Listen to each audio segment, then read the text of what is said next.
오늘 성경 말씀은 마태복음 12장 38절에서 45절입니다.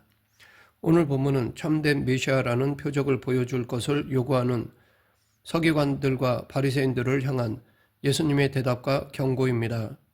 여기서 바리새인과 서기관들이 예수님께 표적을 요구한 것은 그들이 그 표적을 보고 믿기 위한 것이 아니었습니다. 그것은 오직 예수님을 비난하고 정죄할 근거를 찾기 위한 것이었습니다. 이들은 예수님을 귀신의 졸개라고 조롱하던 자들이었습니다. 24절 바리새인들은 듣고 이르되 이가 귀신의 왕 바알세불을 힘입지 않고는 귀신을 쫓아내지 못하느니라 하거늘. 그러므로 그들이 표적을 보여달라고 요구한 것은 그것을 보고 믿고자 함이 아니라 오히려 그것으로 예수님을 모함하기 위한 악의에서 나온 것입니다. 표적은 믿는 자를 위한 은혜의 수단입니다. 그 믿음을 더 굳게 세우고 확신을 주시려고 기적을 보여주시는 것입니다. 그러하기에 예수님을 믿지 않는 강팍한 마음을 지닌 자들에게는 표적을 잘 보여주시지 않으셨습니다. 왜냐하면 믿지 않는 자에게 표적을 보여주는 것은 마치 개에게 진주를 던져주는 것처럼 무의미하며 쓸데없는 것이기 때문입니다. 오늘 본문에서도 예수님은 표적을 구하는 바리새인과 서기관들에게 요나의 표적밖에는 보여줄 것이 없다고 하시며 그들의 요구를 거절하셨습니다. 표적은 참된 신앙을 위한 시청과 교육적 수단으로 베푸시는 하나님의 은혜입니다. 즉 말씀과 진리의 권위를 확증하기 위해 보여주시는 은혜입니다. 그런데 우리는 이러한 표적만을 구하며 신앙생활을 해서는 안 되겠습니다. 우리는 오직 기록된 66권 성경 말씀을 내 신앙의 기반과 표준으로 삼아야 합니다. 그럴 때 우리의 신앙도 견고해지며 하나님께서 믿는 자를 위해 베푸시는 표적도 체험하게 되는 것입니다. 그들의 의도를 파악하신 예수님께서는 선지자 요나의 표적 외에는 그들에게 보여줄 것이 없다고 하시며 그들의 요구를 거절하셨습니다. 요나의 표적이란 요나가 물고기 뱃속에 있다가 3일 만에 구출된 사건을 말합니다. 즉 요나가 바다에 던져져 물고기 뱃속에 있다가 3일 만에 다시 살아나온 일처럼 예수님도 사흘 동안 무덤에 있다가 부활하실 것인데 그것이 사단에게 사로잡혀 타락한 자들에게 보여주시는 유일한 은혜요 표적이라는 것입니다. 이 예수님의 죽으심과 부활이야말로 구원의 소망과 말씀의 확신을 주시는 절대적인 표적이라는 것입니다. 이 예언처럼 예수님은 십자가 사건 이후 베드로를 비롯해서 다른 제자들이 낙심하고 절망하여 고향으로 돌아갔을 때 부활하신 몸으로 그들에게 찾아와 구원의 소망과 믿음의 확신을 주셨습니다. 또한 부활하신 예수님께서는 타락한 유대교의 광신자였던 바울에게도 찾아가 그를 회심시키셨습니다. 그러므로 요나의 표적이란 부활의 진리와 원수에게도 영생의 복음을 전하시는 하나님의 은혜를 가리키는 것입니다. 그리고 이 복음의 진리와 은혜야말로 죄인들에게 살 길을 얻게 해주시는 가장 큰 기적입니다. 요나는 북이스라엘의 원수 아스르에게 복음을 전파한 첫 선교사입니다. 처음에는 그들에게 살 길을 알려주는 일을 거부했다가 하나님의 징계로 큰 물고기 뱃속에 들어가게 됐으며 그 속에서 회개한 후 다시 땅에 올라와 니느웨로 가서 회개를 선포했던 것입니다. 그 결과 요나의 메시지를 듣고 온 아수르인들이 회개하여 패망을 면할 수 있었습니다. 그런데 지금 우리가 바로 이 시대의 요나의 표적의 통로라는 것을 알아야 합니다. 예수님의 부활의 증인이요 영생을 전하는 전도자임을 알아야 합니다. 하나님은 지금도 이 죄악된 세상에 베푸시는 큰 기적은 바로 우리의 증거와 복음 전파를 통해 이루어집니다.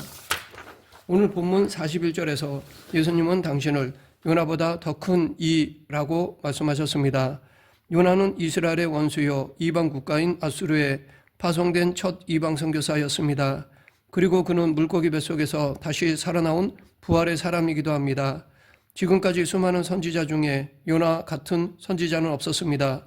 그러기에 요나는 이사야나 예레미야 못지않은 위대한 하나님의 사역자라고 할 수 있습니다. 그러나 그는 스스로 자원해서 그런 위대한 일을 한 것이 아닙니다. 아수르의 생명의 회개를 전하기 싫어 하나님을 피해 다시 쓸어가는 배를 타고 도망쳤던 자였습니다. 그가 물고기 뱃속에 들어갔다가 나온 일도 하나님의 징계 때문입니다. 그 물고기 뱃속에서 회개함으로 죽음에서 다시 구원받은 자입니다. 이렇게 하나님의 긍휼하심을 받았음에도 불구하고 끝까지 아수르가 멸망하기를 바랬던 무자비한 선지자였습니다. 반면에 예수님은 하나님과 동등 계신 분이시나 스스로 자원하여 인간의 모습으로 오신 겸손하고 적극적인 사랑을 지닌 분이십니다. 요나는 물고기 뱃속에서 산채로 지냈지만 예수님은 죄악된 인류를 위해 십자가에서 죽으시고 온전한 사망에 과하다 부활하셨습니다. 또 요나는 억지로 회개를 전했지만 예수님은 생명 그 자체요 영원한 생명 얻는 길을 열어주셨습니다. 이러한 면에서 예수님은 가장 위대하고 유일하신 사랑의 선교사라 부르지 않을 수 없습니다. 그분은 이 죄악의 땅에 오셔서 하나님의 복음을 증거하시고 죄인을 위해 자기 목숨을 내어주심으로 우리를 구원하셨습니다. 그분은 영원히 칭송받으실 위대한 사랑의 선교사이십니다. 그런데 예수님은 공생의 기간 중에 제자들에게 내가 진실로 진실로 너에게 이르노니 나를 믿는 자는 나의 하는 일을 저도 할 것이요 또한 이보다 더 큰 것도 하리라 라고 말씀하셨습니다. 이처럼 우리는 요나보다 그리스도보다 더 큰 일을 할 수 있도록 성령으로 덧입혀진 사람들입니다. 예수님은 세계 선교의 발판을 마련해 놓으셨고 그의 사도들은 풍성한 선교의 열매를 맺음으로 이 말씀이 실현되었습니다. 우리들도 그와 같이 열심으로 복음의 씨앗을 뿌리고 열매를 맺음으로 예수님께 칭찬을 받는 복된 자들이 되어야 하겠습니다. 계속해서 예수님은 오늘 본문 41, 42절에서 요나가 전하는 메시지를 듣고 회개한 니느웨 사람들과 솔로몬의 신앙 지혜를 듣고 믿은 스바 여왕이 심판날에 불신앙인들을 정죄할 것이라고 하셨습니다. 니느웨 사람들과 스바 여왕의 공통점은 그들이 모두 이방인들이라는 것입니다. 즉 선민 이스라엘의 자손이 아니라 하나님도 모르고 언약도 없는 불신앙의 사람들이었다는 것입니다. 그런 그들이 믿어 오히려 바리새인과 서기관 같은 종교 지도자들을 정죄할 것이라고 하셨습니다. 이것은 우리도 심판날에 그들 중에 참여하여 하나님 재판대의 증인석에 앉을 것이라는 것입니다. 우리는 장차 예수님의 심판날에 하나님과 천사들과 모든 성도들과 함께 하나님을 불신했던 사람들의 그 죄를 증언하고 또 하나님과 함께 정죄 판결을 내릴 것입니다.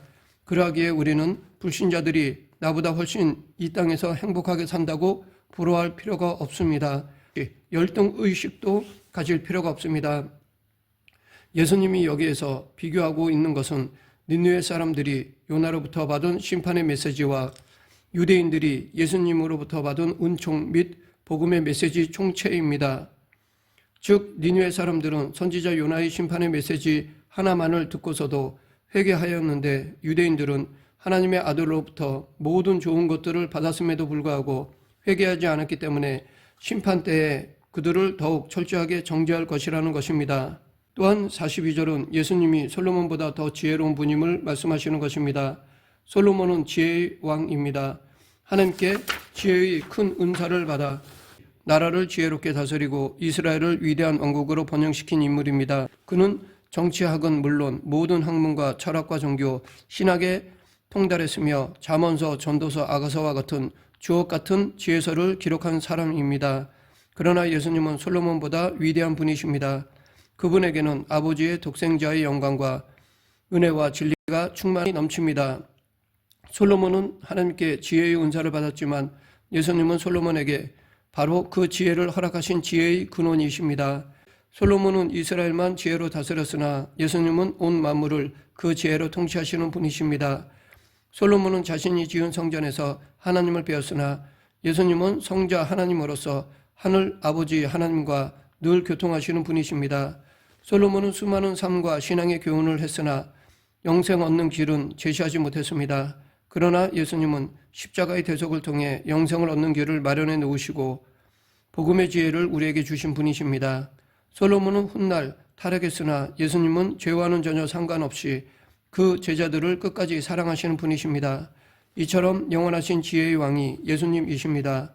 스바에서 온 여왕은 단순히 솔로몬의 지혜로운 말만을 듣기 위함이 아니라 그에게 있는 모든 지혜를 보고 듣고 알고 배우기 위해서 그에게 왔던 것입니다. 그것도 유대인들이 생각하기에 유대 땅으로부터 가장 멀리 떨어진 곳에서 왔던 것입니다.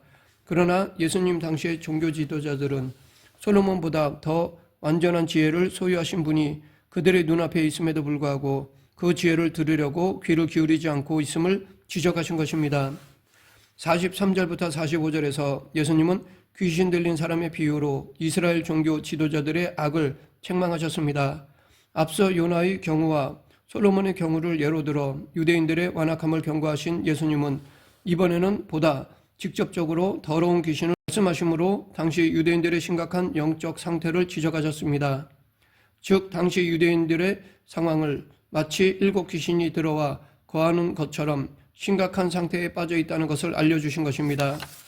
여기서 예수님은 귀신이 아주 더럽다고 말씀하십니다. 더러운 귀신으로 번역된 헬라어는 불결한 영이라는 의미입니다.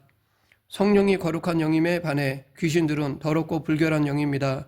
그래서 그들은 마치 돼지가 더러운 진흙탕을 좋아하듯 죄와 불의와 불신앙을 가진 마음을 거처로 삼기를 좋아합니다. 그래서 거라사 광인 속에 있던 군대 귀신들도 더러운 돼지에게 들어가기를 원했던 것입니다. 그런데 문제는 한번 예수님께 고침을 받은 영혼이 예수님을 그 마음에 모시지 않으면 그 전보다 더 비참한 결과를 초래한다는 것입니다. 예수님은 귀신이 나간 집을 깨끗하게 청소되고 수리된 집이라고 하셨습니다. 그러나 이 깨끗하게 청소되고 수리된 집은 적극적으로 악한 모습이 존재하지 않는 중립적인 상태일 뿐입니다. 그러하기에 이 깨끗하게 청소되고 수리된 집은 더러운 귀신이 추구하는 악한 욕망이 깃들 최적의 요소를 함유하고 있습니다. 즉 이는 더러운 귀신이 일단 나갔지만 그 빈 곳이 성령으로 충만하지 않으면 다시 더러운 귀신이 들어올 수밖에 없다는 것을 의미합니다. 그러므로 우리는 적극적인 악의가 없는 상태를 예수님께서 원하시는 거룩한 상태와 동일하게 보아서는 안 됩니다. 이렇게 비어있고 청소되고 수리된 집은 전에 나갔던 더러운 영이 다시 돌아오는 것을 막을 수 있는 근본적인 대비책이 없습니다. 바로 이러한 상태는 당시 유대인들의 영적 상태를 반영한 것입니다. 유대인들은 포로에서 귀환한 후 에스라와 느헤미야를 중심으로 우상 숭배적인 요소를 척결하는 등 적극적인 종교개혁을 단행하여 좋은 성과를 거두었습니다. 그러나 시간이 흐를수록 종교개혁의 열기는 식어지고 종교 지도자들은 마음을 다해 하나님을 섬기기보다는 형식적인 율법 준수에 몰두하게 되었습니다. 이처럼 비록 악한 영을 몰아내었지만 하나님을 향한 올바른 헌신이 없는 그들의 영적 상태는 바로 악한 영이 깃들기 좋은 장소임을 지적하신 것입니다. 또한 이 말씀은 예수님을 믿노라 고백하고 회개한 사람이 그 마음에서 예수님을 잊어버린다면 그 형편이 안 믿을 때보다 더 비참하게 된다는 것입니다. 왜냐하면 믿다가 타락한 사람에게는 다시는 회개의 기회가 주어지지 않기 때문입니다. 히브리서 6장 4절부터 6절 한번 빚을 받고 하늘의 은사를 맛보고 성령에 참여한 바 되고 하나님의 선한 말씀과 내세의 능력을 맛보고도 타락한 자들은 다시 새롭게 하여 회개하게 할 수 없나니 이는 그들이 하나님의 아들을 다시 십자가에 못 박아 드러내놓고 욕되게 함이라. 그러하기에 오히려 이런 사람들에게 여러 귀신들이 자기들의 처소로 삼는 것입니다. 그래서 이런 사람은 안 믿는 사람보다 더 이기적이고 무자비하며 더 방탕을 추구하는 자가 되고 자포자기하는 삶을 살게 됩니다. 실례로 예수님을 배신한 가룟 유다는 비참하게 자살했고 세상으로 되돌아간 대마는 구전에 의하면 우상신전의 사제가 되어 온갖 음란한 일을 하다 죽었다고 합니다. 그래서 사도 바울은 고린도후서 13장 5절에서 너희가 믿음에 있는가 너희 자신을 시험하고 너희 자신을 확증하라.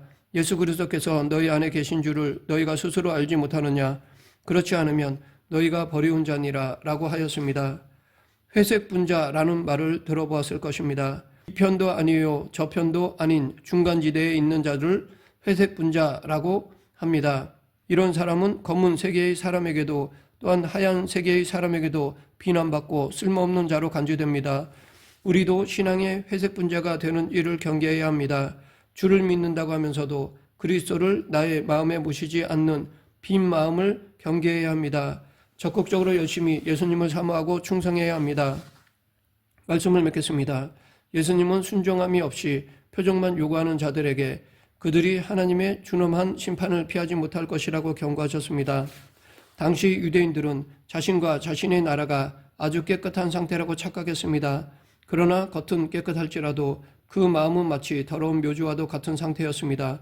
그러하기에 귀신 들린 자들이 유대 땅에 허다했던 것입니다. 우리도 성도라는 거룩한 특권을 지니고 있지만 내 속에 그리스도와 그 말씀을 늘 지니고 있지 않으면 우리 마음이 곧 귀신들의 놀이터가 된다는 사실을 기억해야 합니다. 우리 안에 예수 그리스도의 영이 충만하기를 기도하고 표적을 원하는 대신 말씀에 순종하는 참 믿음을 소유해야 합니다. 이 믿음을 소유하는 저와 여러분이 되길 간절히 축원합니다. 기도하겠습니다. 생사화복을 주관하신 하나님 아버지, 지금까지 하나님의 은혜로 신앙생활을 해왔지만 앞으로 더욱 기도에 깨어 있어 어떤 유혹에서도 흔들리지 않는 굳건한 믿음으로 살아가는 그리스도인이 되게 하여 주시옵소서. 예수님 이름으로 기도드립니다. 아멘.